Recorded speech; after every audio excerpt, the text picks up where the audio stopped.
Romanos es la carta del apóstol Pablo y es una de las cartas que más se ha estudiado a lo largo del cristianismo. Tengan calor, si hijos, si tienen calor, ahí está el ventilador para que lo puedan prender. Pero les decía que es la carta más estudiada dentro del cristianismo. Dentro del cristianismo tradicional, la carta de Romanos va a ser donde el 90% de las congregaciones cristianas van a formar o establecen lo que se conoce como su cuerpo de doctrina. Cuando tú vas a hablar con un hermano cristiano, de los primeros pasajes que te van a sacar en el Nuevo Testamento es Romanos. Romanos, ¿por qué? Porque Romanos es una carta que va a hablar precisamente de las doctrinas fundamentales que el Señor habla por medio del apóstol Pablo, pero Romanos ya establecíamos que para poder empezar a estudiar una carta necesitamos nosotros estar y entender claramente el contexto en el cual la carta fue escrita. Para empezar, recordemos que Romanos no es el libro máximo de las Sagradas Escrituras. Romanos forma parte de las Sagradas Escrituras. Y Romanos, el mismo apóstol Pablo nos dice, por ejemplo, en 2 Tesalonicenses, que toda la palabra, en 2 Timoteo nos dice que toda la palabra es inspirada por ¿quién? Inspirada por Dios y útil para redarguir, para instruir y para corregir en justicia. ¿Qué quiere decir esto? Que la palabra no podemos nosotros sacar una doctrina y vivir por medio de esa doctrina con un versículo, ni con un libro, ni con una carta. Quiere decir, toda la escritura es inspirada por Dios. Y si somos más, literarios, vamos a encontrar que cuando el apóstol Pablo está mandando o está escribiendo que toda la palabra es inspirada por Dios, no se está refiriendo en ese momento al Nuevo Testamento, porque el Nuevo Testamento ni siquiera existía. El apóstol Pablo no iba a llegar a las congregaciones y les iba a decir, saquen la carta a los romanos. El apóstol Pablo no va a llegar a la congregación de Tesalónica y le van a decir, por favor, revisen la carta que le mandé a los romanos, porque de ahí vamos a estudiar. Si esto no lo tenemos en cuenta, el día de hoy por eso hay cerca de 40,000 denominaciones que se llaman cristianas. ¿Por qué? Porque han sacado el contexto histórico, cultural y situacional del cual Pablo se estaba refiriendo en cada una de las cartas. Entonces, vamos a encontrar que para el tiempo de Pablo lo único que estaba escrito era el que era el Antiguo Testamento. Ahora, no estamos diciendo que el Nuevo Testamento no sea inspirado por Dios. Es inspirado por Dios, pero forma parte de la revelación que Dios ha establecido desde Génesis hasta Apocalipsis. El día de hoy, en el cristianismo tradicional, ¿qué se hace? Todo tú te conviertes al Señor y lo primero que te mandan a hacer es, vete a leer el Evangelio de Juan. ¿A poco no? Lo primero que te van a decir, convertiste, ¿por qué? Porque el Evangelio de Juan es el Evangelio del amor. Bueno, la lógica nos dice que cuando tú te conviertes, tú empiezas a enseñarle a hablar a un niño, ¿desde dónde? Le empiezas a hablar desde situaciones complejas o lo llevas a empezar a conocer los sonidos, los trazos. Pues empiezas desde el principio. Literalmente empiezas a enseñarle el abecedario. Bueno, empiezas a enseñarle a hablar, empiezas a enseñarle la parte de los sonidos. La Biblia estableció que su origen y su inicio se diera en el libro de Génesis. Cuando tú quieras leer la escritura, la vas a leer como lees cualquier otro libro, de principio a fin. Ninguno toma un libro y lo empieza a leer por la mitad. ¿Por qué? Porque los autores, la trama, a quién va dirigido, está relacionado, ¿en dónde te lo dicen? En el principio del libro. Puedes llegar, ¿qué pasa cuando llegas a la mitad de una película? ¿Le vas a entender a la película? pues puedes entenderla, ¿no? Puedes entender, puedes comprender, y a lo mejor vas a ver el final, pero nada te va a hacer que lo comprendas de una manera completa, la trama, aquí, te vas a quedar preguntas, ¿y por qué hizo esto? ¿Y por qué entonces, en qué momento se dio? ¿Y por qué, a lo mejor se compró ese carro de ese color? ¿O por qué el protagonista tenía el pelo pintado de azul? Bueno, pues todo eso, ¿dónde te lo muestran? Te lo van a mostrar en el desarrollo de la película. Lo mismo pasa con las Sagradas Escrituras. Las Sagradas Escrituras, Dios las estableció, y Dios, una característica que no se nos debe de olvidar es que Dios es un Dios de orden. Cuando decimos que es un Dios de orden, tú no empiezas a hacer una casa poniéndole el techo. Tú empiezas poniendo una casa, ¿haciendo qué? Haciendo la parte de los cimientos, porque son los cimientos los que van a fundamentar y van a hacer que tu casa no se caiga, que tu casa no se destruya. Y Jesús mismo repetía estas palabras. Decía, todo aquel que escucha las palabras que yo estoy hablando, lo compararé con un hombre ¿qué? Un hombre sabio que edificó su casa sobre la roca. Vinieron tempestades, vinieron tormentas, y la casa permaneció. Pero todo aquel que yo escucha mis palabras y no las hace, le compararé con un hombre insensato, con un hombre necio, que edificó su casa sobre la arena. Vinieron las tempestades y las lluvias, y esa casa terminó ¿por qué? Terminó por destruirse. Y unos podrán decir, bueno, pero está hablando de las palabras de Jesús. Pero Jesús también dijo que sus palabras eran las palabras del Padre, y que él no ha venido o no vino a hablar nada que el Padre no le dio que hablase. ¿Dónde está la palabra? El Evangelio de Juan es el evangelio más complejo de estudiar, porque es el que marca más tipologías de lo que está en el Antiguo Testamento, o mal llamado Antiguo Testamento. Entonces, para poder entender de manera correcta, primero tienes que tener un conocimiento muy amplio del Antiguo Testamento o de la Torá y del Tanakh, para que puedas determinar claramente por qué Yeshua, por ejemplo, cuando resucita, vamos a ver que están dos ángeles en la tumba, y cuando entran ven que dos están uno puesto, no están uno junto a otro, sino dice el texto que está uno en los pies y uno en la cabecera, cuando entran al sepulcro. Y luego cuando nos habla, por ejemplo, de la alimentación de los 5,000, ¿cuántos se acercan y traen? Traen 5 peces, 5 peces y 2 panes.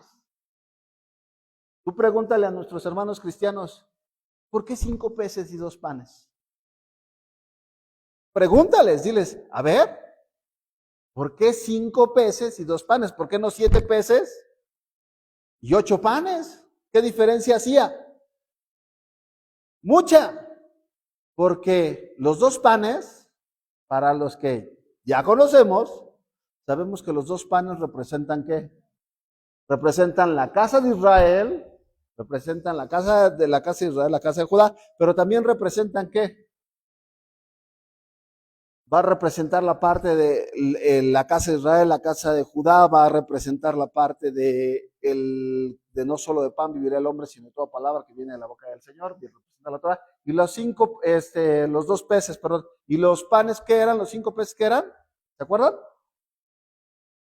Los 5 libros de la Torah, que era que a través de esas palabras el Señor iba a traer vida. ¿Por qué? Porque ¿dónde estaba anunciado lo que el Señor iba a hacer? Desde el principio de la creación. Entonces, ¿por qué Romanos? ¿Por qué estudiar Romanos? Porque les vuelvo a repetir, Romanos es el libro que cuando tú lo conoces y ya tienes el conocimiento previo, vamos a ver que entonces las piezas van a caer de manera natural en lo que Dios nos está hablando. Y entonces la semana pasada nos quedamos a la mitad del pasaje, nos quedamos en Romanos capítulo 1, y entendíamos que el evangelio, ¿qué dice la escritura? Decía Pablo, porque no me avergüenzo del evangelio, porque es poder de Dios para salvación a todo aquel que en él cree, al judío primeramente y también al griego. porque el evangelio de la justicia de Dios se revela por la fe y para fe, como está escrito, mas el justo por la fe vivirá. Entonces yo te voy a invitar a que hagamos una remembranza de lo que vimos la semana pasada. ¿Y qué decía? ¿Qué es el evangelio? ¿Qué quedamos que era el evangelio? Normalmente se traduce como las buenas nuevas. ¿Las buenas nuevas de qué? De salvación. Bueno, son las buenas nuevas de salvación, pero buenas nuevas de salvación ¿para quién? ¿Para quién? Dice, al judío primeramente y después al griego. ¿Qué se refiere? Que ¿se acuerdan que Yeshua mismo le dijo cuando estaba compartiendo con los apóstoles y les estaba diciendo, vayan y compartir del evangelio? ¿Y dónde? Primero en Judea, luego primero en Jerusalén, luego en Judea, luego en Samaria y después a la parte de los confines de la tierra.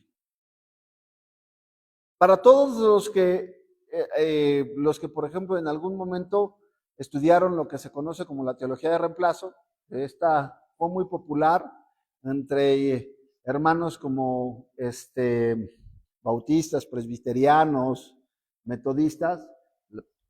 La Iglesia Católica es una de las que tiene este conocimiento, en donde establecían que ahora el pueblo de Israel ya había dejado de ser parte del plan de Dios y ahora la Iglesia había reemplazado a Israel, que todas las bendiciones eran para la Iglesia y todas las maldiciones eran para el pueblo de Israel. Y entonces eso se manejó por cerca de 2000 años.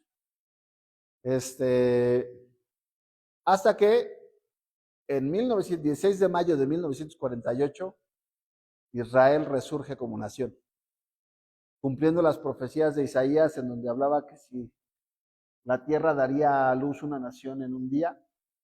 Después de 2000 años de que los judíos habían sido expulsados de Jerusalén y de su tierra por el Imperio Romano, 2000 años, sí. El Imperio Romano destruye el templo en el 70 y en 1948, cerca de 2000 años, se da la parte de la restauración de Israel. Y entonces, ¿qué es lo que pasa? Bueno, pues entonces ahí se dan cuenta que el evangelio, como nos lo habían vendido, era que el Señor te salva del pecado, del poder del pecado y de la muerte, sí, que Jesús vino a pagar por ti y por mí, sí, pero la Escritura claramente dice que ¿qué? Al judío primeramente y también al griego, porque en el Evangelio la justicia de Dios se revela por medio de la fe. Y entonces, si tú les preguntas a nuestros hermanos cristianos qué es la fe, te van a dar una respuesta, la respuesta de Hebreos 11.1. ¿Qué es la fe? Hebreos 11.3. Es que después la fe, la certeza de lo que se espera, la convicción de lo que no se ve. Y entonces, ¿qué problema tenemos con esa contestación? ¿Qué fe? Dices, bueno, yo estoy teniendo fe en algo que está en el futuro y es invisible. Quiere decir, tengo la certeza de que lo voy a recibir. Una persona el día de hoy puede tener fe en que va a recibir una herencia. Entonces, yo tengo fe que voy a recibir una herencia. ¿Cuándo? En el futuro. ¿No? ¿Pero qué pasa? ¿Esa persona tendrá la certeza de que la va a recibir? No, porque no sabe si va a vivir el día de mañana. ¿Sí queda claro? Yo tengo la creencia, no, sí, hay personas que están esperando a que, decía alguien, ¿no? Que tocara la flauta. Mi suegra siempre contaba uno de que los nietos llegaban con el abuelo y le decía, abuelo, ¿cuándo vas a tocar la flauta o el violín? Y que le decía, dice, ¿por qué no? Pues hijo, no sé cuándo voy a tocar la flauta y el violín. Y así era de manera constante siempre que iban a visitar al abuelo. Y hasta que un día el abuelo les dijo, bueno, pues ¿por qué siempre me preguntan si cuándo voy a tocar la flauta, no? Y decía, es que bueno, cuando nos dijo mi mamá, que cuando el abuelo, que le preguntaban, ¿cuándo vamos a ir a Disney? Dice, cuando su abuelo toque la flauta, o sea, que les estaba diciendo que cuando su abuelo se muriera y les heredara, entonces en ese momento ya los iba a poder llevar, los iban a poder llevar de paseo. Pero eso es, les vuelvo a repetir, eso es una creencia. Yo puedo creer que voy a recibir algo, pero ¿cómo tengo la certeza de que lo voy a recibir? ¿En dónde está basada la certeza de que dónde está basada la certeza? El día de hoy, y esto es de las cosas que nos ponen a pensar y que Pablo les está poniendo a pensar, porque recordemos que Pablo va a estar hablando ¿para quién? Al judío primeramente. ¿Quién tiene la certeza de recibir la tierra prometida, las promesas de la restauración de Israel? El judío primeramente. Y entonces el judío dice, yo creo que voy a vivir y que voy a vivir en la tierra. Y entonces le dice, ok, tú tienes esa creencia. ¿De dónde sacas la creencia? De que el Señor lo mencionó en la Torá y mencionó por medio de la boca de sus santos profetas. Que el Señor restauraría a Israel. Tan es así que ya estudiamos que en Hechos capítulo número 1, cuando está antes de ser llevado Yeshua o Jesús al cielo, ¿qué le dicen los discípulos? Señor, ¿restaurarás en este tiempo el reino de Israel? No se está refiriendo a que va a bajar el reino que va a bajar el Señor en una nube y que va a bajar y que se lo va a llevar a todos a que se les pongan alitas. No se está refiriendo a esto, se está refiriendo a un reino ¿qué? Un reino físico. Y ahí es en donde se rompió por completo el evangelio que durante mucho tiempo nos anunciaron. ¿Por qué? Porque las promesas que te dieron y que nos dieron a nosotros como creyentes en Jesús estaban en el futuro, pero estaban en donde, en el cielo. El día de hoy tú le preguntas una de las primeras preguntas que tú le vas a hacer a una persona cristiana es, si el día de hoy te mueres, ¿a dónde te vas? ¿Al cielo o al infierno? ¿A poco no? Cuando nosotros salíamos a las campañas evangelísticas, esa pregunta era, si el día de hoy te mueres, ¿a dónde te vas? ¿Al cielo o al infierno? ¿Cuántos contestaban al cielo? ¿Cuántos contestan al cielo?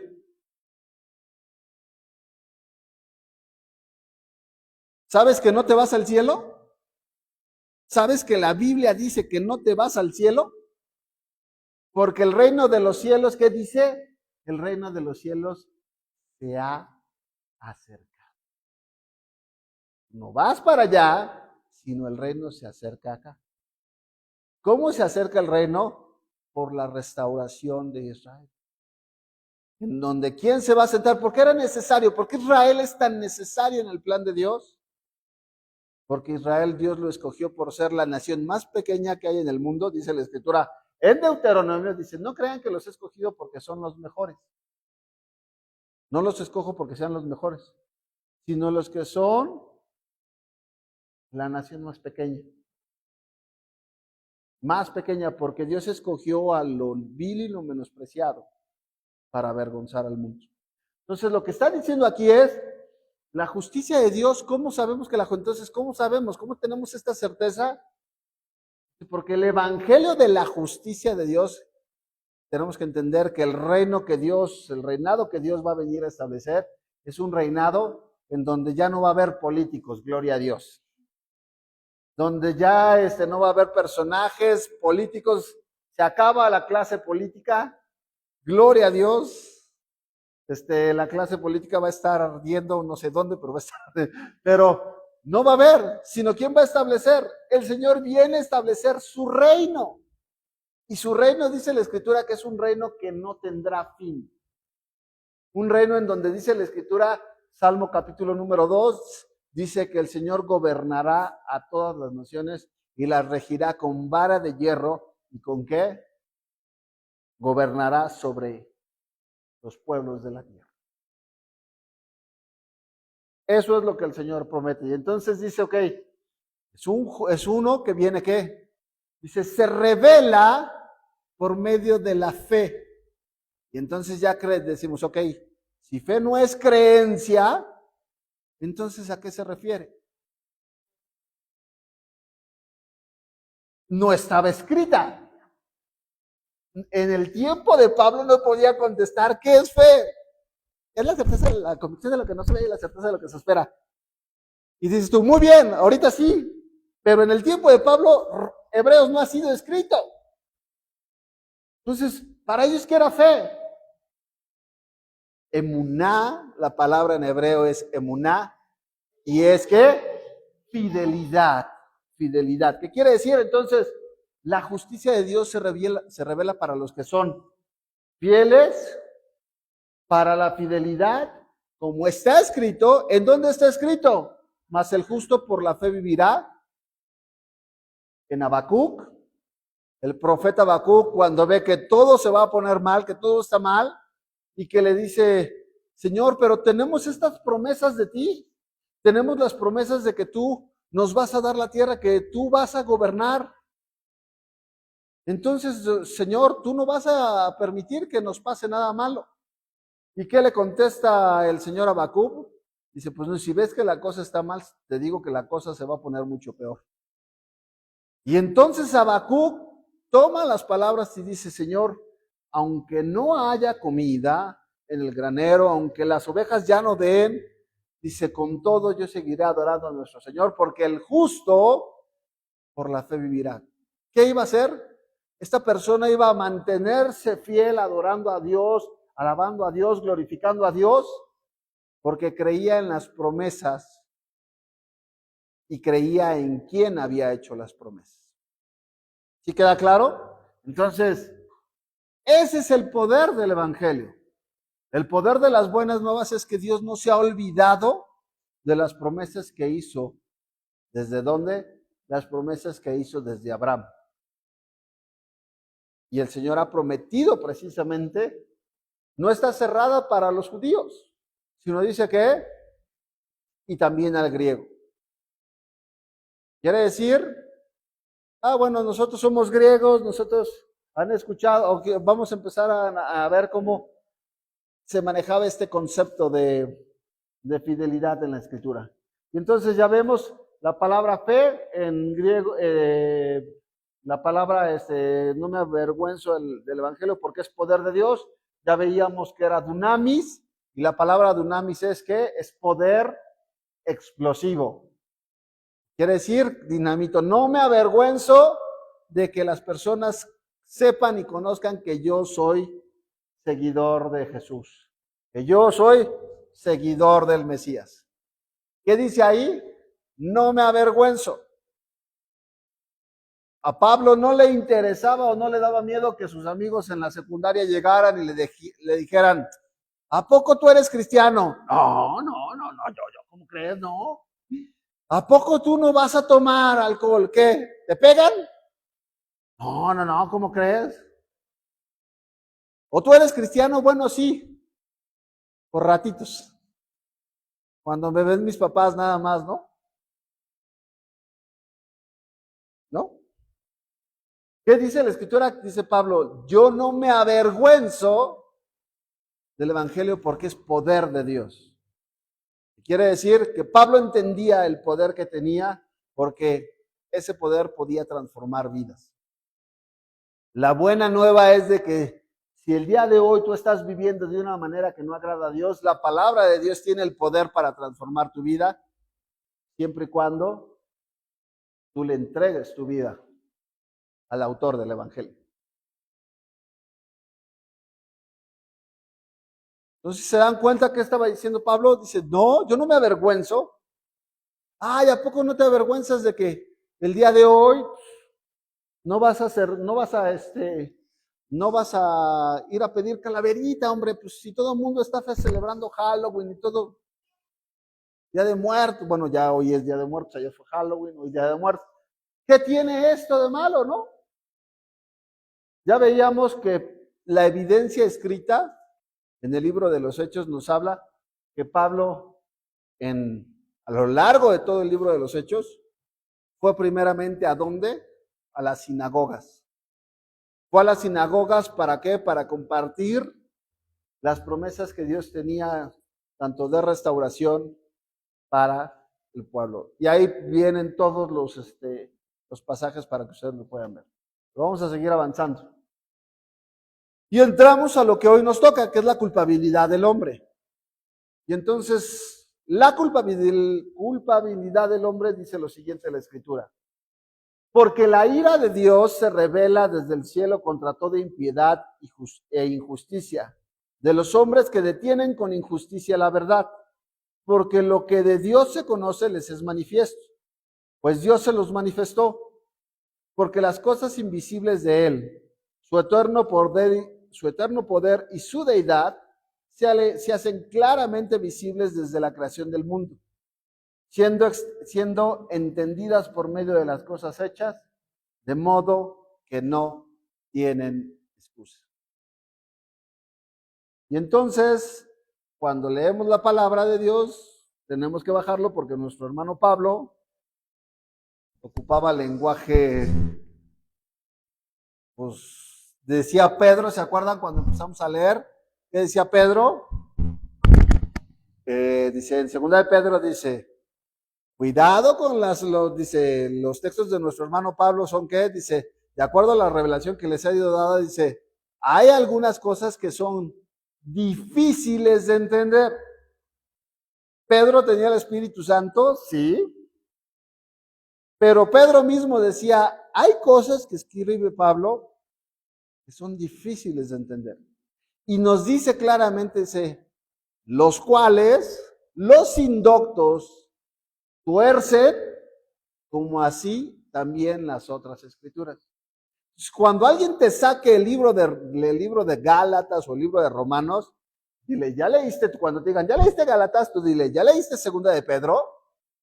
Porque probablemente lo que tú estás haciendo es torcer las escrituras para tu propia conveniencia. Dios no es un Dios de desorden. Y Dios no es un Dios de confusión. Babilonia es confusión. Y ahorita vamos a ver lo que dice. Entonces, lo primero que tenemos que entender aquí es, estamos hablando del Nuevo Testamento. Y lo primero que nos está diciendo Pablo, y Pablo está abriendo su mensaje diciendo que, ¿dónde está el amor de Dios? ¿A cuántos les gusta el amor de Dios? Todos decimos amén, ¿no? ¿A cuántos les gusta oír de la ira de Dios? De la ira de Dios, ¿no, verdad? Bueno, la Biblia dice, empieza Pablo diciendo que la ira de Dios es el Nuevo Testamento, porque hay quien cree que el Antiguo Testamento Dios era el Dios un Dios iracundo, un Dios malvado, y el Nuevo Testamento ya es un Dios de puro amor. No, aquí está Pablo hablando, abriendo su carta. Qué bonita forma de saludarlos a todos, ¿no? Estamos hablando que es la salutación, es la presentación de Pablo a los romanos. Y no Pablo les llega y les dice, amor y paz, Dios los va a prosperar, Dios te va a multiplicar, Dios te va a sanar, Dios te va a dar los anhelos de tu corazón. Eso empieza diciendo Pablo en el capítulo 1. No. Pablo empieza hablando de qué es el Evangelio, a quién está hablando el Evangelio, y nos dice que la primera característica que Pablo va a tratar de aquí establecer es que la culpabilidad del hombre. Cuando nos está hablando de qué, porque la ira de Dios se revela desde el cielo, ¿contra qué? Contra toda impiedad. Y vamos a encontrar la ira de Dios, vean lo que se revela desde el cielo, la impiedad, la maldad y los que retienen la verdad. Entonces, la ira de Dios se manifiesta ante estas tres cosas. ¿Vale? La impiedad, la maldad y los que retienen la verdad. ¿Qué entendemos nosotros, por ejemplo, con la parte de la ira de Dios? ¿Qué entienden por ira?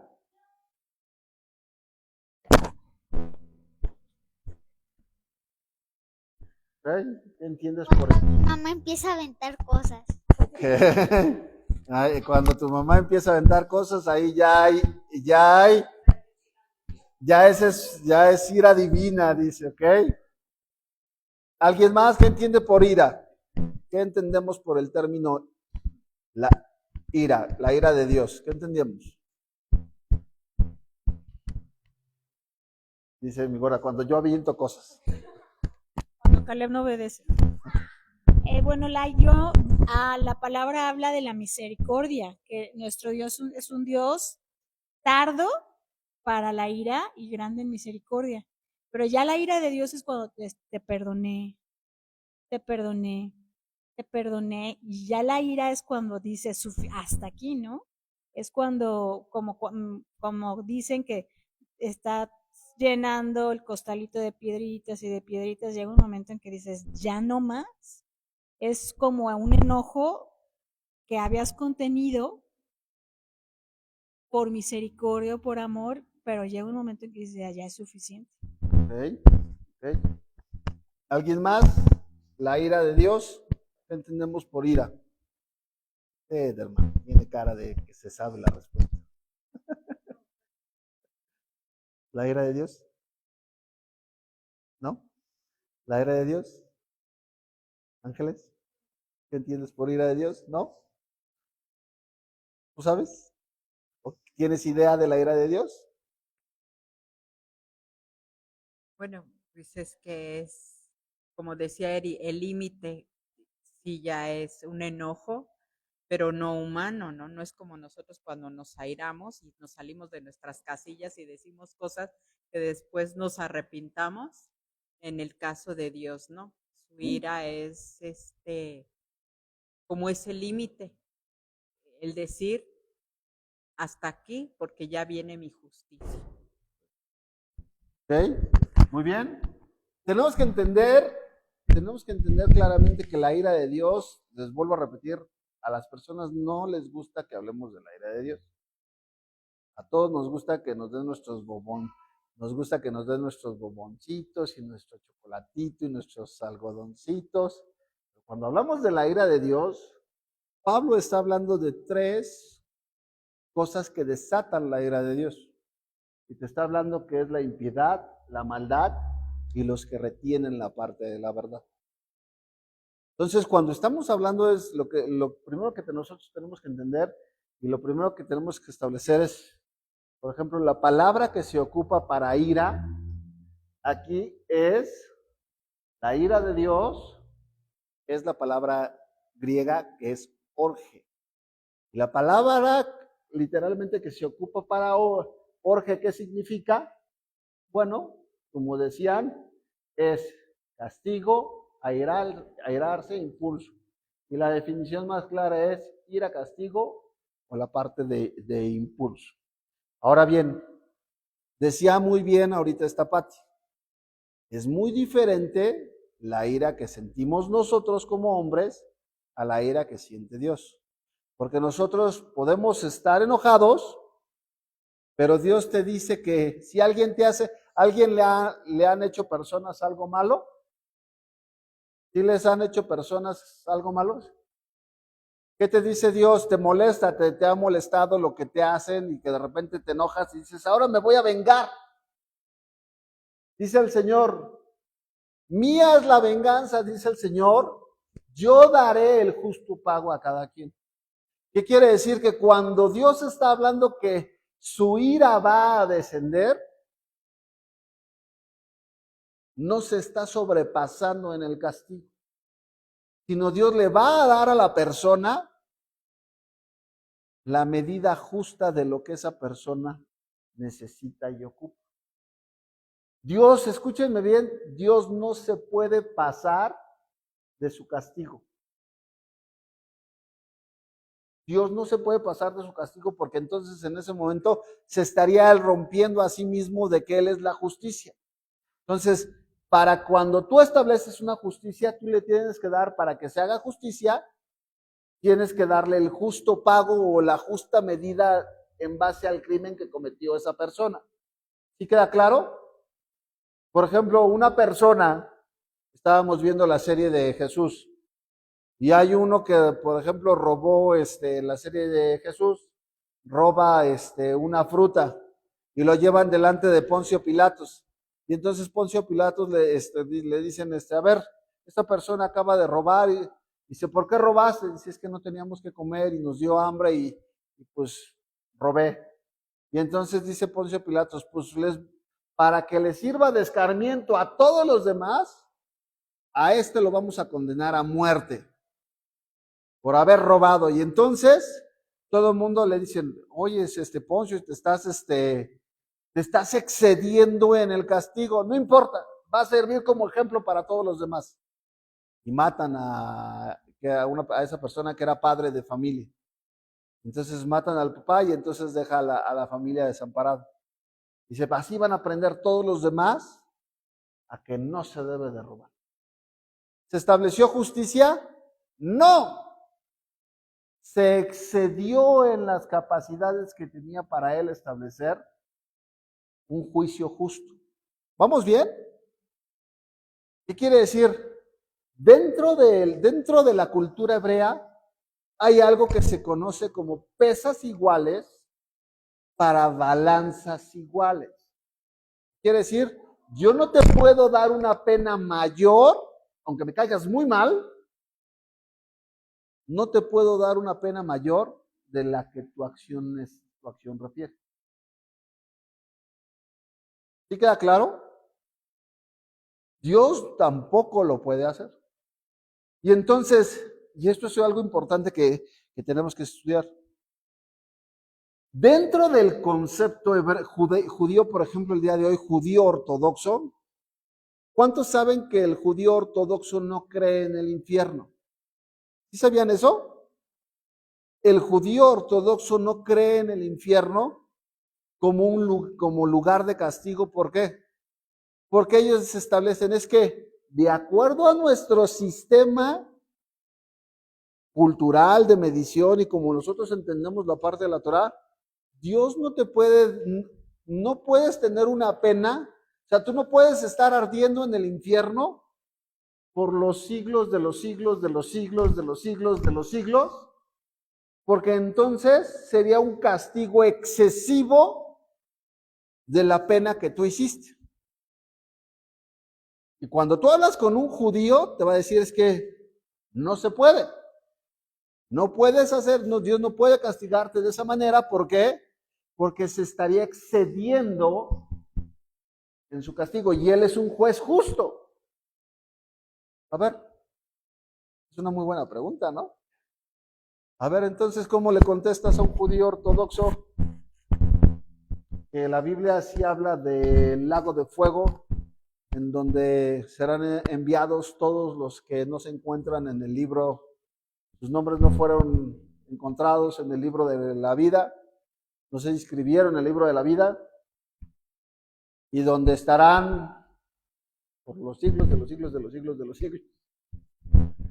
¿Cómo contestas eso?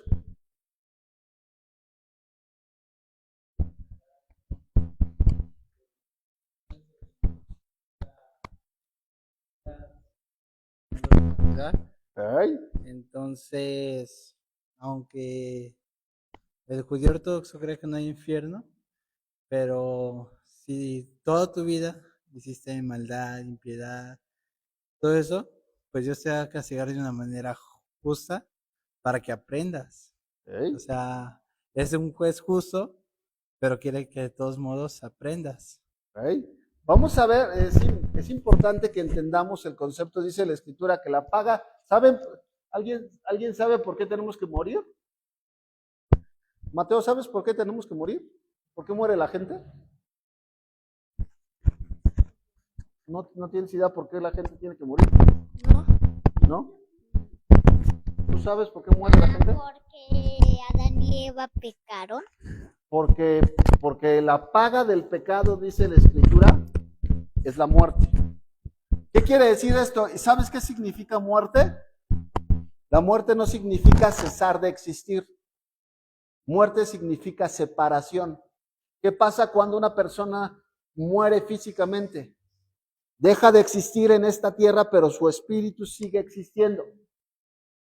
Se separa, hay una separación de la caja, del cuerpo, pero lo que lo identificaba a él como su persona, su nefesh, sigue existiendo.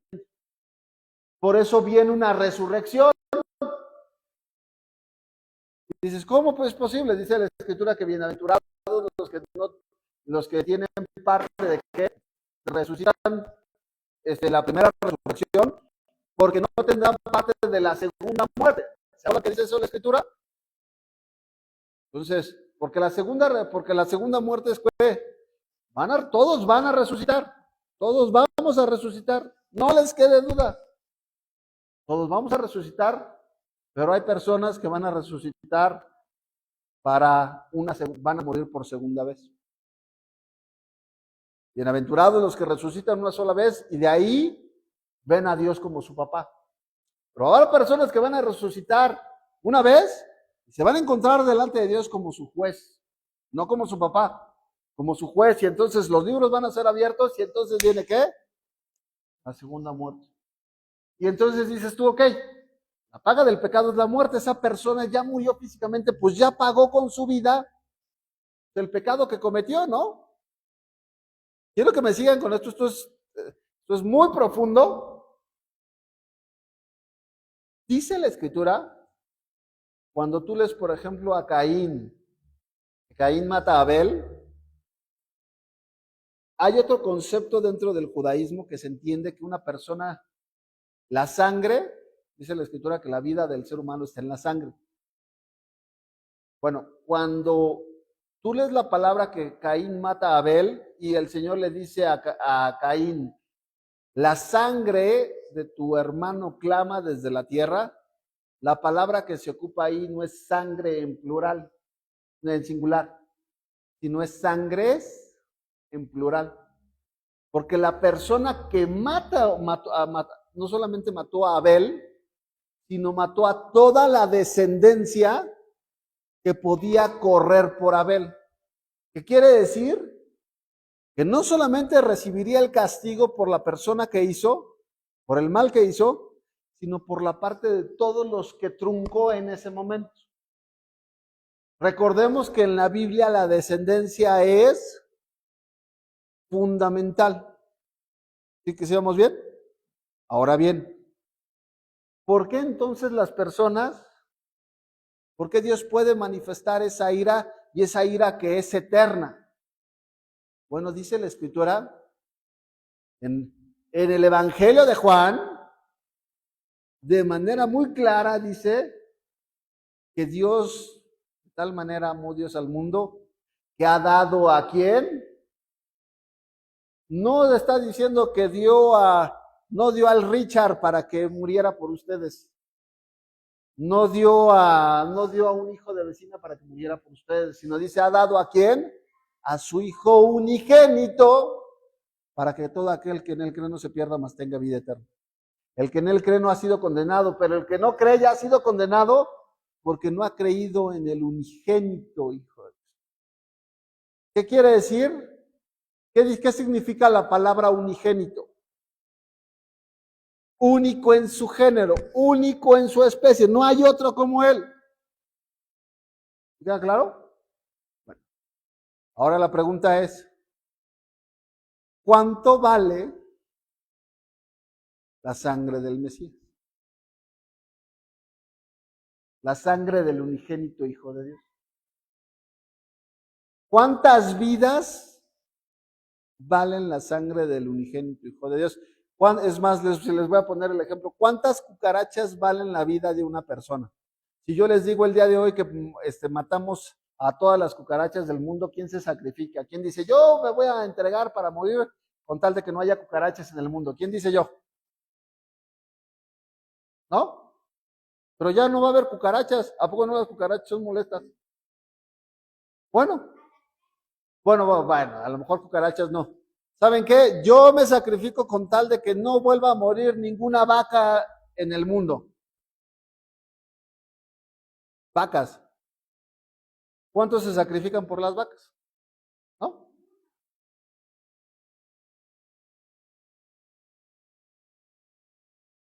¿No, verdad? Bueno, imagínense que el Señor decidió, dice la Escritura, que aún siendo pecadores, Yeshua decidió venir a morir por nosotros. Por eso la condenación está en quién? En que las personas amaron más las tinieblas que la luz. y no vinieron a la luz para que no fuera reprendida que sus obras eran hechas en tinieblas. ¿Vamos bien? Entonces, ¿desde dónde se manifiesta el poder de la justicia de Dios? Desde la creación. ¿Cómo podemos saber que Dios tiene poder? ¿Cómo saben el día de hoy que la tierra en donde viven, por ejemplo, a todos los chavos que están en las escuelas, en las secundarias, en las primarias, en las universidades, ¿cómo saben que el mundo no se creó? A ver, ¿cuántos creen que el mundo se creó por sí solo? Porque en las universidades y en las preparatorias y en las secundarias les van a decir que el mundo se creó por una explosión y por un accidente. Entonces lo que nos está diciendo Romanos es que, ¿cómo sabes tú que existe un Dios? ¿Cómo saben, chavos? ¿Por medio de qué? ¿Por qué por medio de eso sabemos que existe un Dios? Porque hay testigos. ¿Okay? Pero si no hubiera testigos, ¿qué sales y ves y dices tú, esto no se pudo crear de la nada?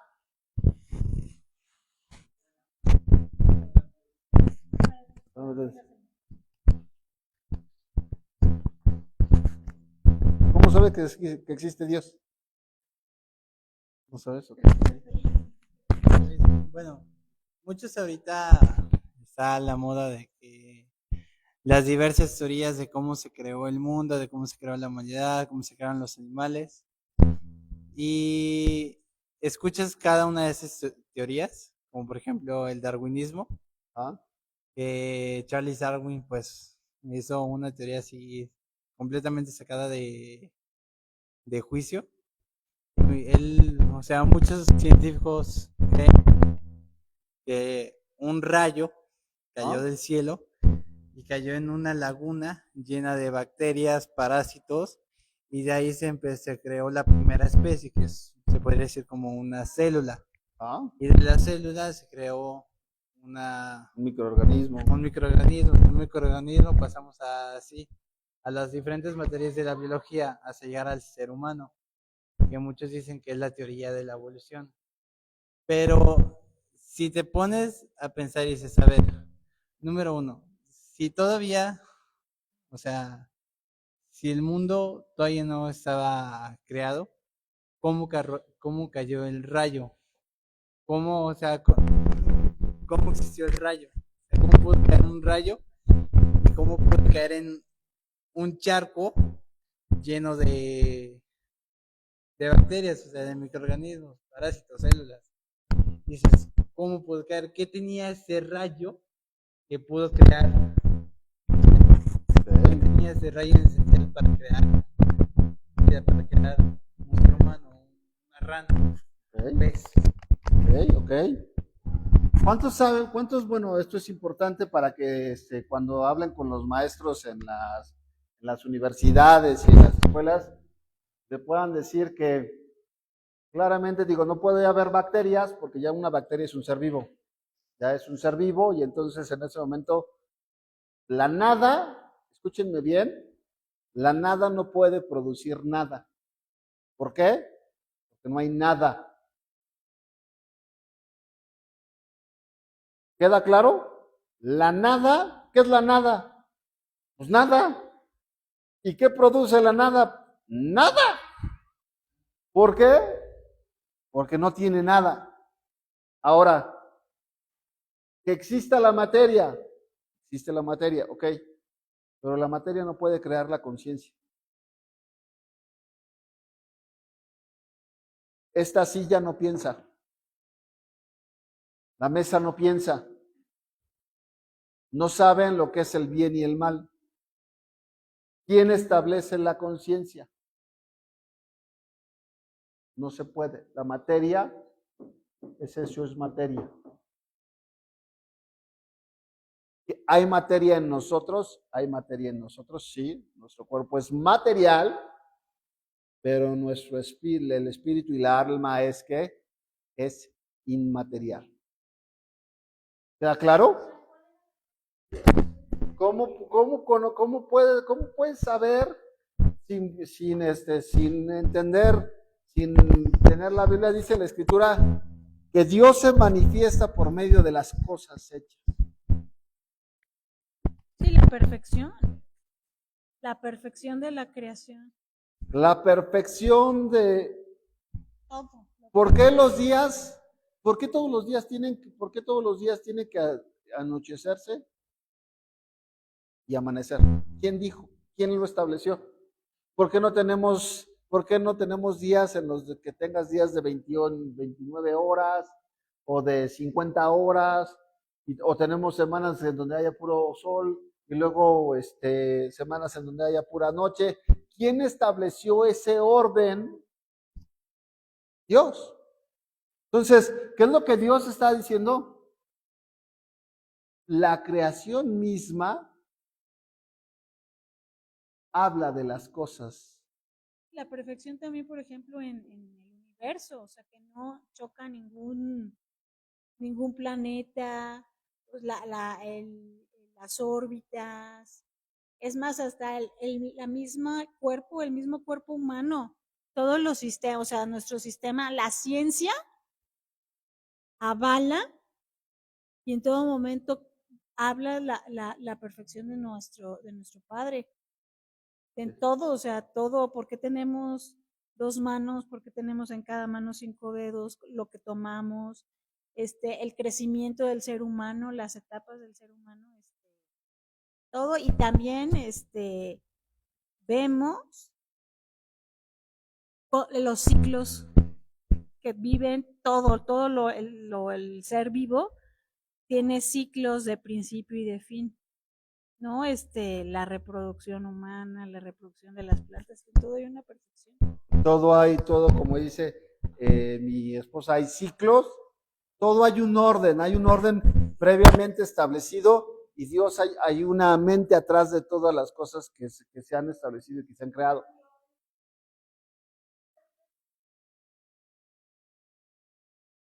¿Quién creó esa delicia? No, si no es Saben que nuestro cuerpo se maneja en equilibrio, que quiere decir que tú, por ejemplo, cuando le metes un medicamento para curar algo, curas algo, pero a la vez hay algo que se conoce como efectos secundarios. Entonces, curas algo, pero estás dañando otra cosa, y entonces tienes que cuidar la parte de que Dios establece eso en un equilibrio perfecto y en un equilibrio constante. Ahora bien, vamos a ver, ya entendemos entonces de lo que Dios ha estado hablando. Veíamos que por qué entonces sí podía una persona estar, porque en el concepto bíblico que sí establece que una persona puede estar en el lago de fuego por los siglos de los siglos de los siglos, vemos que es. ¿Por qué? Porque no hay nada, la vida misma no alcanza para pagar la sangre del unigénito Hijo de Dios. No hay nada que puedas ofrecer para que pueda pagar una gota de esa preciosa sangre. ¿Sale? Entonces, seguimos leyendo. ¿Qué dice aquí? Dice, pues habiendo conocido a Dios, no le glorificaron ni le dieron gracias, sino que se envanecieron en sus razonamientos y su necio corazón fue entenebrecido. Profesando ser sabios, se hicieron necios y cambiaron la gloria de Dios incorruptible en semejanza de hombre corruptible, de aves, de cuadrúpedos y de reptiles. Veíamos entonces la parte de quiénes son, me voy a regresar quiénes son los que detienen la verdad. ¿Quiénes son? ¿Se acuerdan que vemos, hay las personas que no conocen a Dios, que hacen lo malo, la parte de la maldad? ¿Quién es una persona que hace lo malo? Una persona que vive fuera de los preceptos y de los mandamientos de Dios. Es una persona que hace lo malo. Si yo les dijera aquí cuántos de los que están aquí son malos, ¿qué contestaríamos? Pues bueno, dice la Escritura que no hay quien haga lo bueno, no hay ni siquiera uno. Pero entonces, ¿quiénes son los que detienen la verdad? ¿A quiénes se refiere la Escritura de las personas que detienen la verdad? Para que tú puedas detener la verdad, primero tienes que conocer la verdad. Y una persona que es una persona que detiene la verdad, es una persona que conoce la verdad, pero que no transmite la verdad. ¿Sí queda claro? Una persona que detiene la verdad es una persona que conoce la verdad, pero no transmite la verdad. Y entonces esa persona, dice la Escritura, que somos llamados a ser reflejo de Él. ¿Qué es la verdad? En hebreo la verdad es emet. ¿Y emet qué significa? ¿Se acuerdan qué es emet? Es un camino. Y dices, no te, ¿para dónde? ¿En qué momento? Si te sales a la derecha ya no es verdad, porque ya a lo mejor exaltaste de más una verdad. Y si te sales a la izquierda ya no es verdad. ¿Por qué? Porque puedes estar diciendo verdades a medias, puedes estar mintiendo. Entonces, ¿es que verdad qué es? Verdad simple y sencillamente se está estableciendo la parte de lo que es en contraste de lo que no es. ¿Vamos bien? Entonces vamos a encontrar qué es lo que dice la Escritura. Aquí, por ejemplo, en Romanos 2:5, mas por causa de tu terquedad y tu corazón no arrepentido, acumulas ira para ti en el día de la ira y la revelación del justo juicio de Dios. ¿Quiénes son los que detienen la verdad? Aquellas personas que, ¿qué? Por su terquedad y su corazón no arrepentido.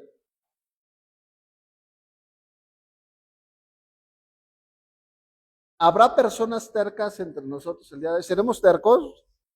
Recordemos que todo lo que está hablando Pablo lo está hablando, aquí lo está hablando para las personas que son del pueblo. Porque, y esto es algo que también tenemos que entender, si Pablo va a anunciar el evangelio, ¿por qué les está hablando a personas recién convertidas? De los que retienen la verdad. Si a ellos apenas van a conocer la verdad. ¿Dónde se encontraba la verdad? Dice la Escritura, santifícalos, dice la Escritura, Yeshua dice que Él es el camino, la verdad y la vida. Pero Jesús mismo dijo que fueran santificados en su verdad, su palabra es verdad. Y la Escritura también dice que la suma de toda la palabra de Dios es que es verdad. Entonces, ¿a quiénes son los que retienen la verdad? Son personas que son tercas y que su corazón no se ha arrepentido, que solamente ¿qué? Retienen la verdad. ¿Una verdad a medias es una verdad? ¿O cae más en el ámbito de las mentiras? ¿Una verdad a medias es una verdad o cae en el ámbito de las mentiras? Cae en el ámbito de las mentiras, ¿no? Pues vamos a encontrar que este pasaje, el que acabamos de leer, nos habla de 4 pasos que normalmente tienen las personas que se encuentran o se pueden encontrar bajo el juicio de Dios. Y aquí yo te invito a que revises si no estás en alguno o si no estamos en alguno de estos. Lo primero que acabamos de leer, dice, no glorificaron a Dios. Y vamos a encontrar que dice el texto, pues habiendo conocido a Dios,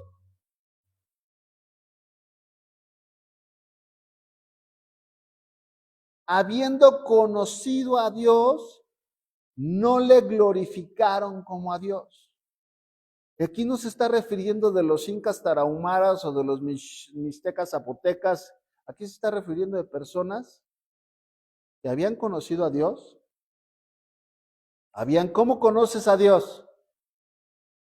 Porque mi abuelita me dijo que rezara todas las noches, Jesucito mío, dulce compañía, no me desampares ni de noche ni de día. ¿Así conociste a Dios? No. Aquí Pablo se está refiriendo de personas que conocieron a Dios, y conocer a Dios, dice la Escritura, ¿cómo conoces a Dios si a Dios nadie lo ha visto? La única forma que tienes de conocer a Dios es a través del conocimiento de su palabra. Se está hablando de personas que conocían la palabra de Dios, dice, pero llegó un momento en donde estas personas conocieron a Dios, pero decidieron no glorificarlo como a Dios. Pregunta, ¿cómo dejas de glorificar a Dios? Cuando lo dejas de obedecer. Cuando lo dejas de reconocer. Cuando lo dejas de reconocer, cuando lo dejas de obedecer. En ese momento, cuando tú empiezas a creer que tú puedes adorar a Dios como tú quieras y no va a pasar nada. ¿Sabes que estas palabras Dios no se las está hablando a gentiles, se las está hablando al pueblo? Pero estamos en la carta de Romanos. ¿Sí? Pablo está hablando para los que son creyentes.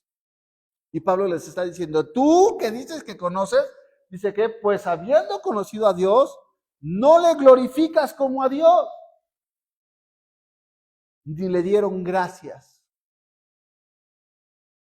Y entonces, dices tú, ¿dónde viene esto en la Escritura? ¿Qué dice, por ejemplo, Jeremías? Acabamos de estudiar Jeremías, ¿se acuerdan? ¿Qué dice Jeremías 17 del 9 al 10? No hay, nada hay tan engañoso como el corazón. No tiene remedio. ¿Quién puede comprenderlo?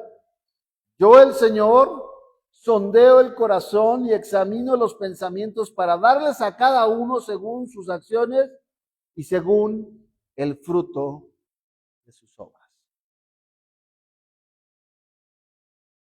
El único que puede, es que yo siento en mi corazón, siento paz. ¿Cuántos hemos ocupado esa frase? Es que yo tengo paz en mi corazón. ¿Y qué te dice el Señor? Engañoso es tu corazón. Es más, cuando sientas paz, ten cuidado, porque tu carne también siente paz, ¿no? ¿Qué era? Fíjense cómo sentían paz. Vean lo que les dice también Jeremías, vean lo que dice Jeremías 9:14. Antes fueron tras la imaginación de su corazón, ¿en lo que dice? En pos de Baales que le enseñaron.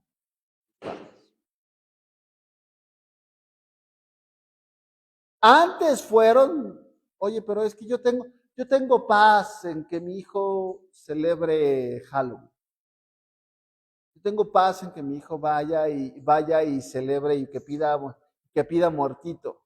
Yo tengo paz en que mi hijo vaya, vamos a celebrar la vida. Entonces vamos a disfrazarlos, vamos a hacer un festival de vida porque sentimos paz en nuestro corazón. ¿Qué dice? Cada uno fue tras la imaginación de ¿qué? De su necio corazón. Vean lo que vuelve a decir aquí. Pero no oyeron, ni inclinaron su oído. Antes se fueron cada uno tras la imaginación de su malvado corazón. Por tanto, traeré sobre ellos todas las palabras de este pacto, el cual mandé que cumpliesen y no cumplieron. Y así la Biblia, el Antiguo Testamento está lleno de la historia del pueblo de Israel, la historia de nuestro pueblo, es la historia de nosotros. Todo el libro de Jueces que dice, y cada uno hacía lo que mejor le parecía porque no había rey. Y el día de hoy cada uno hace lo que mejor le parece. No, es que yo digo que no te tienes que congregar en Shabbat. ¿Quién dice? No, bueno, eso es lo que te dicen en tu iglesia. Yo en mi iglesia me dicen que es el domingo. Yo en mi iglesia me dice que no puede ser el domingo, que puede ser cualquier día de la semana, con que guarde un día a la semana. ¿A quién le hago caso?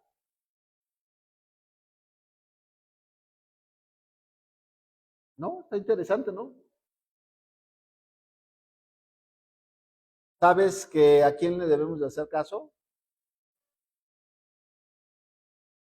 Él no vino a morir. Él no vino a derramar la sangre, su preciosa sangre, para que tú hagas lo que te pegue la gana.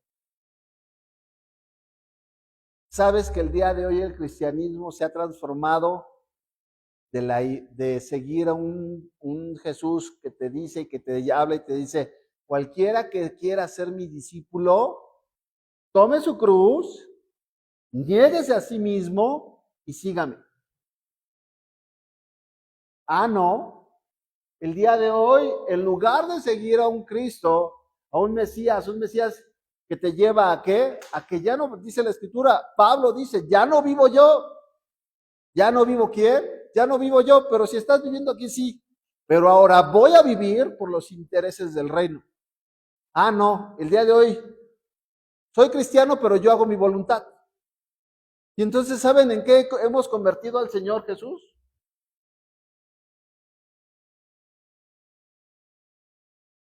¿Alguien se acuerda de ese muñeco? Sale en Toy Story y es el ¿qué? El señor cara de papa. El señor y la señora cara de papa, ¿no? ¿Y qué hacía? ¿Qué características tenía el señor y la señora cara de papa? ¿De qué? ¿Qué se cambiaban? ¿Qué podías cambiar del señor y de la señora? Las partes del cuerpo. Se podían cambiar y podías armarlos a como tú te gustara, ¿no? ¿Sí? Bueno, pues el día de hoy el cristianismo está haciendo de Jesús, está haciendo esto.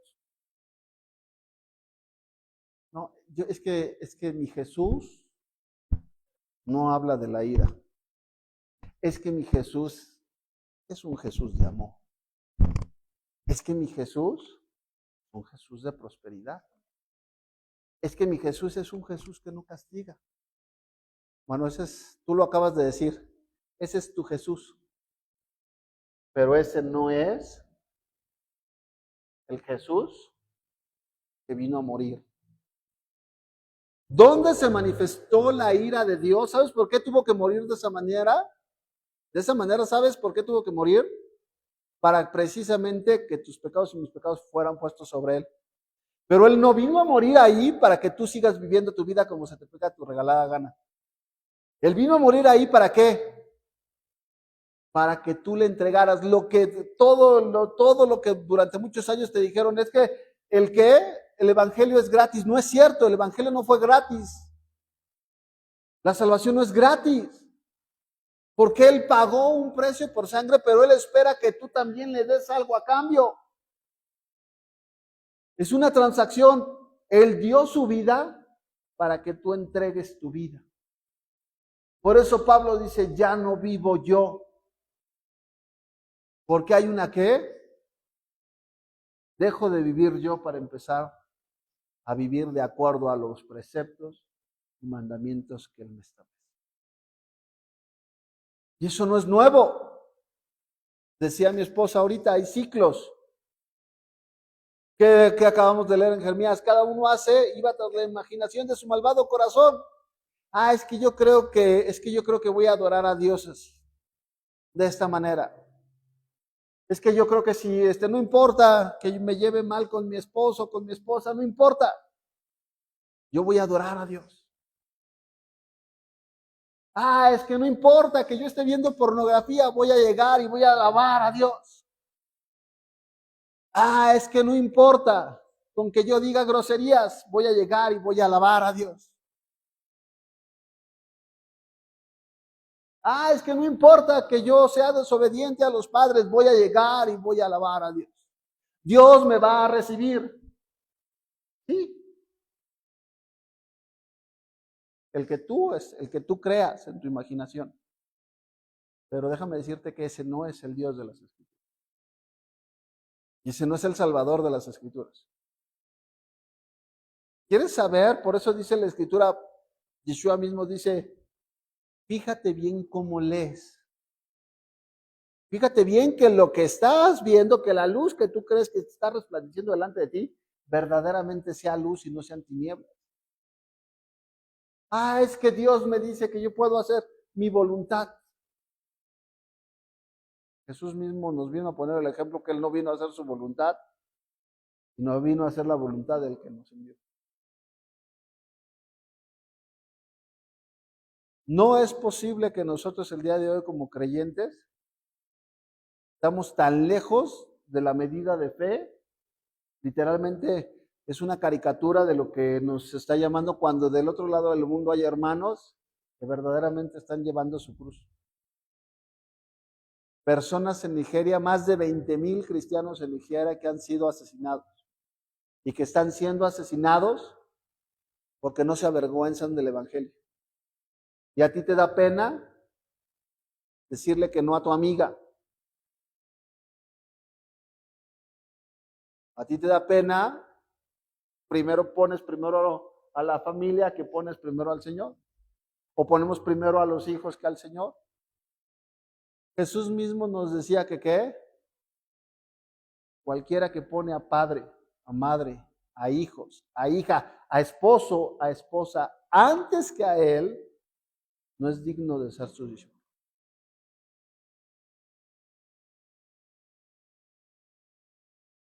El amor de Dios, la ira, esta figura representa el más grande sacrificio en amor, pero también representa que Dios no toma el pecado como un juego.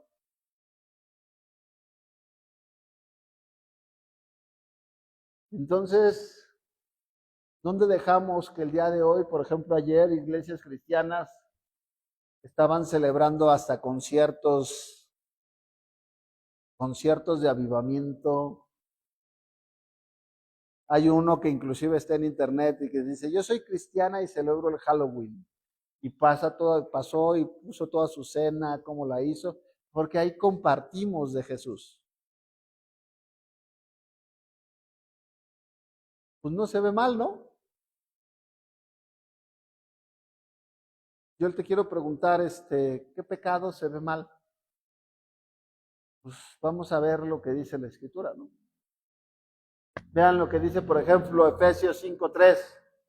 Pero fornicación y toda inmundicia o avaricia, ni aun se nombra entre vosotros como conviene a santos. ¿Quiénes son santos? La palabra santos no son los que son así, sino santos son los apartados para un propósito de Dios. Dice, ni palabras deshonestas, ni necedades. Ay, ¿cuántos de aquí somos bien necios? Cuando dicen, ni necedades, ni truanerías, que no convienen, sino antes bien acciones de gracia. Porque sabéis esto, que ningún fornicario o inmundo o avaro, que es idolatría, tiene herencia en el reino de Cristo y de Dios. Nadie os engañe con palabras vanas, porque por estas cosas viene la ira de Dios sobre los hijos de ¿qué? Sobre los hijos de... espérate, ¿cómo que los hijos de desobediencia? Pues no que estamos en la gracia. ¿Quiénes son los hijos de desobediencia? La Escritura claramente está diciendo aquellos que no obedecen los mandamientos que Dios ha establecido y ha hablado. Y vean, dice, no seáis pues partícipes con ellos, porque en otro tiempo erais tinieblas, mas ahora sois luz en el Señor. Andad como hijos de luz, porque el fruto del Espíritu es toda bondad, justicia y verdad, comprobando lo que es agradable al Señor. Y no participéis de las obras infructuosas de las tinieblas, sino más bien que reprendedlas.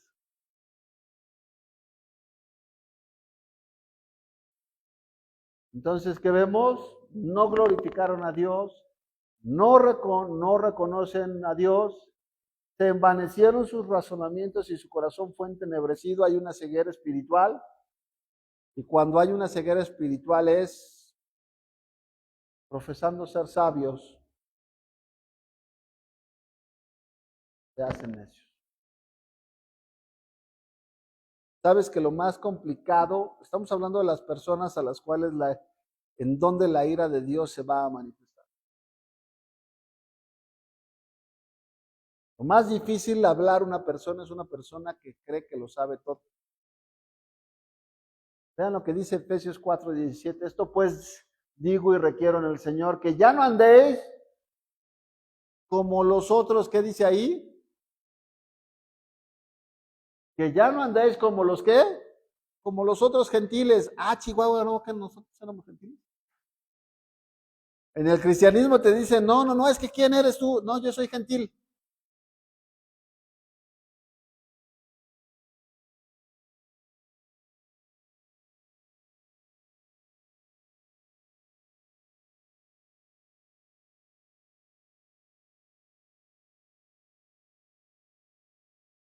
Y eso, ¿dónde viene? Eso no viene en la escritura. Y Pablo, el paladín Pablo, te está diciendo aquí claramente, Pablo, el mismo Pablo, te está diciendo que ya no andes como los otros gentiles. Y dices, caray, que andan en la vanidad de su mente, teniendo el entendimiento entenebrecidos, ajenos de la vida de Dios, por la ignorancia que en ellos hay. Pero aquí, ¿por la qué? Una cosa es, escúchame bien lo que te voy a decir, una cosa es que una persona que es ignorante, es una persona que no sabe, que no entiende, que no conoce. Una persona que, por ejemplo, nunca ha escuchado, por eso la Escritura dice, ¿cómo oirán si no hay quien les comparta, si no hay quien les predique? ¿Y cómo creerán si nadie les ha llevado la palabra? Una ignorancia es, yo soy ignorante hasta qué. Yo soy ignorante hasta que conozco la verdad. En ese momento dejo de ser ignorante.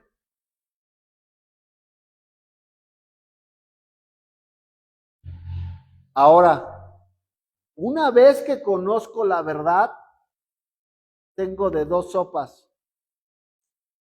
O me vuelvo necio o me vuelvo sabio.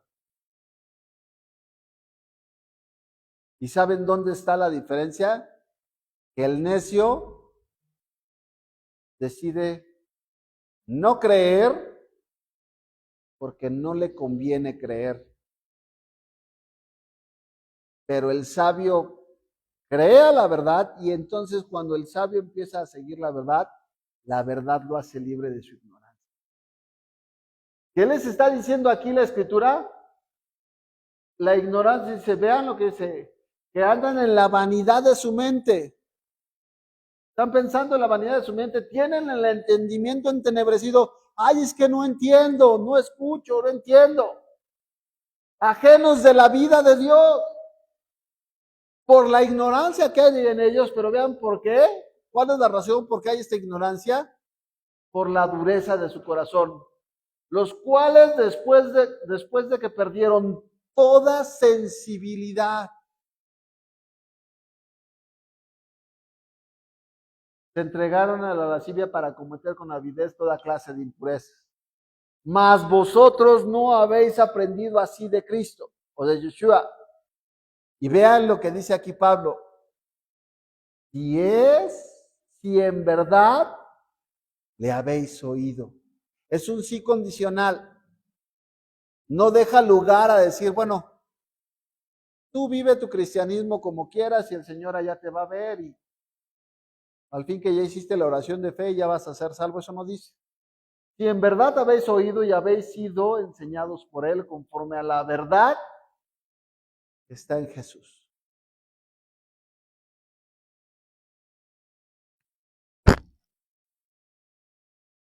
¿Qué pasó? Profesando ser sabios, estas personas decidieron hacerse necios. Y cuando tú te haces sabio, dice la Escritura, no seas sabio en tu propia opinión, teme a Yahweh y apártate del mal, porque será medicina a tu cuerpo y refrigerio para tus huesos. Proverbios 3:7. ¿Qué dice también la Escritura? Dice el necio en su corazón, no hay Dios, están corrompidas sus obras, son desleales, no hay uno que haga lo bueno, no hay ni siquiera.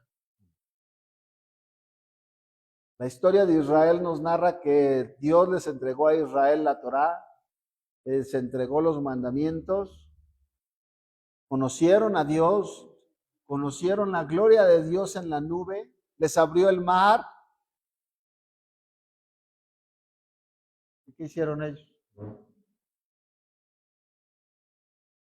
Cambiaron la gloria de Dios por semejanza de ¿qué?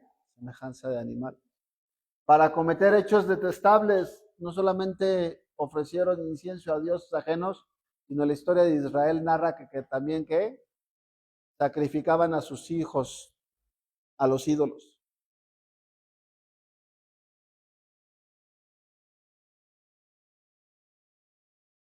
Y eran el pueblo de Dios. ¿Eh? La pregunta de los 64,000 millones. El día de hoy estaremos viendo una diferencia dentro del pueblo de Dios. O el día de hoy, ¿sabes cuántas? Nada más Estados Unidos lleva la evidencia de todo. Pero ¿sabes cuántas muchachitas, por ejemplo, en Estados Unidos abortan que se dicen cristianas?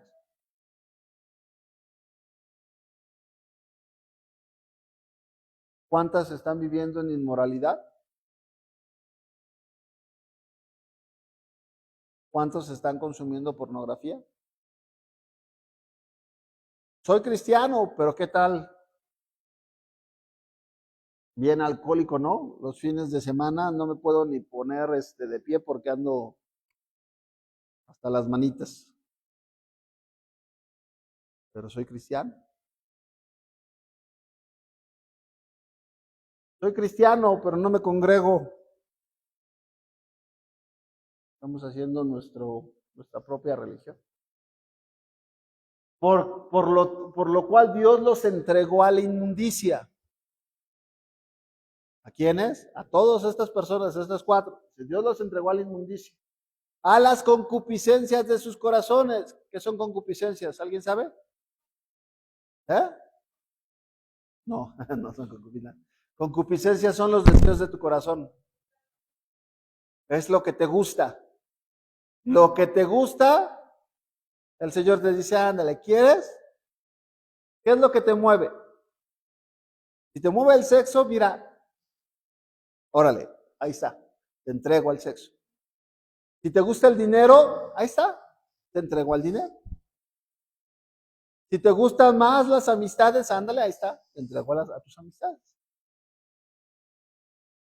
¿Qué estás poniendo antes? Antes que a Dios. Antes que obedecer sus preceptos, sus mandamientos.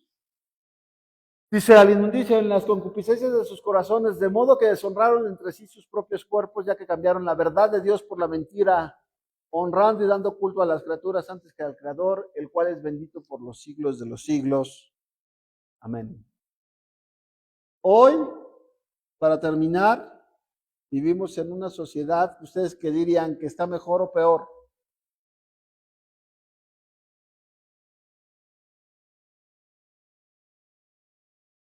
Hoy vivimos en donde la gente está presta para sacar su teléfono, grabar el incidente, pero no tender la mano para ayudar a las personas que se están ahogando. Pero eso sí, se están peleando y ¿qué hacen? Sacan el teléfono y mira, se están peleando, ¿no?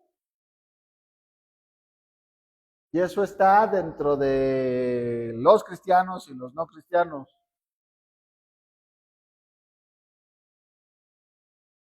Vivimos en donde el día de hoy hay personas que literalmente se han convertido en ¿qué? Se convierten en animales porque se creen animales.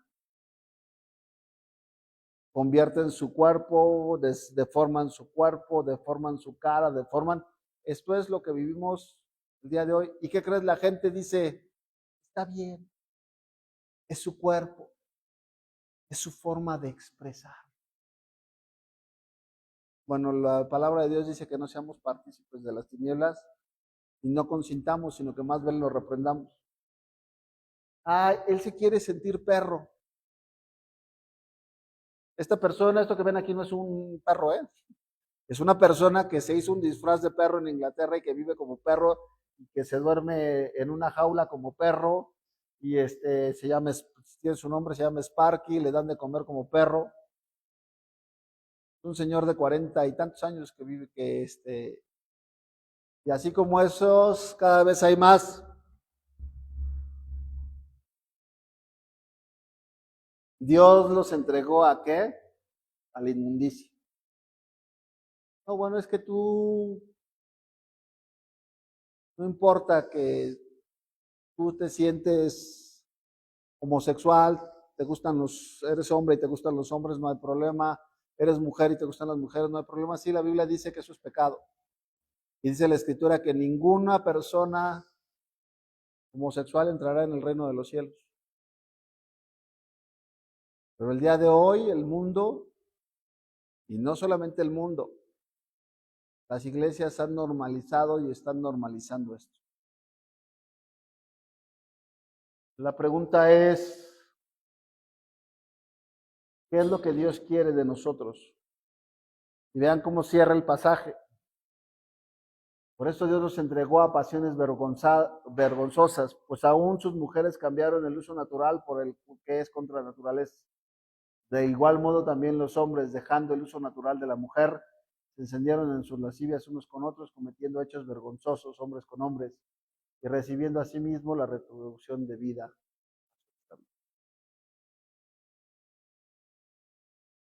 Ahí vamos a terminar el día de hoy. No, es que ya es, ¿qué es lo que la Biblia, qué es lo que Dios nos está llamando? ¿No se les hace el mensaje de Pablo es un mensaje que es tierno? Es la forma en cómo se presentó Pablo a la iglesia, a los romanos, a la comunidad de los romanos. Y el mensaje era duro, y el mensaje es duro. Y el mensaje es que el hombre no puede salvarse a sí mismo y que Dios, es más, habla de aquellos que tienen conocimiento de Dios y que decidieron hacer su propia religión, seguir su propio camino, seguir su propia voluntad. ¿En qué camino estamos nosotros? Dios nos habla el día de hoy, si estamos escuchando el mensaje, es para que nosotros podamos, ¿qué? Para que nosotros podamos hacer las cosas que son agradables delante de Él. Dios nos llama a seguirlo a Él. No seguirnos a nosotros mismos. Cuidado lo que piensa tu necio corazón. Porque seguramente lo que piensa tu corazón va en contra de las Escrituras. ¿Quieres ver si tu corazón está caminando bien? Asegúrate de confirmarlo con la palabra. Y no que alguien venga y te lo confirme. Porque nos ha tocado personas que de repente dicen, estoy buscando confirmación de Dios, y te dicen, bueno, a ver qué es. No, pues sabes que la Biblia dice que no. Ah, no, esa palabra no me gusta. Y estoy buscando confirmación de Dios. No, es que la Biblia dice que no. Ah, es que no, esa no me gustó. Y entonces buscas al pastor que quieras para que te diga lo que tú quieres escuchar, y entonces dices, sí, esta es la voluntad de Dios. ¿No? No, sí, está bien. A mi esposa le decían, cuando estábamos a punto de separarnos, le decían, Dios aprueba el matrimonio, el divorcio ¿por qué? Dios aprueba el divorcio por misericordia. Entonces decías tú, bueno, pues, me lo está diciendo un pastor, pues debe ser que conoce, ¿no? ¿Sabes que tú tienes la responsabilidad de verificar todo lo que se habla desde aquí enfrente? Que tú no vas a poder presentarte delante de Dios y decirles que el pastor dijo.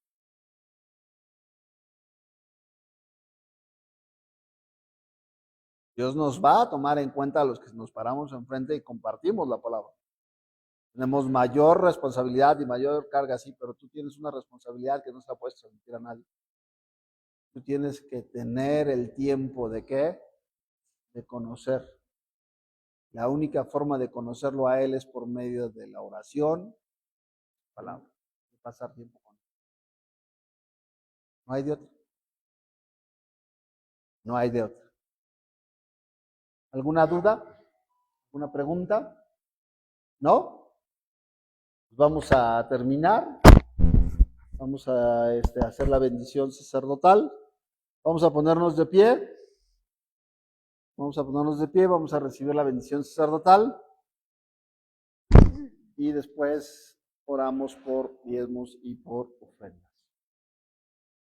Vamos a, normalmente como lo hacemos aquí, es, la cantamos, la cantamos todos. Carla, que viene en números, terminando la bendición, ¿cómo se llama? Cerramos la bendición. Vamos a levantar nuestras manos, vamos a ponerlas en posición de recibir, vamos a cantar. Yevarejeja Yahweh, Beishmereja Yael, Yahweh, Anabeleja, Bijuneja Isa. Yahweh, Anabeleja, Beyasem Leja, Shalom. Yahweh te bendiga y te guarde. Yahweh haga resplandecer su rostro sobre ti y tenga de ti misericordia. Yahweh haga resplandecer su rostro y nos dé su perfecto. Y bendecirás a los hijos de Israel. En nombre de Yeshua. Amén. Despedimos la transmisión. Shalom, shalom para todos los que nos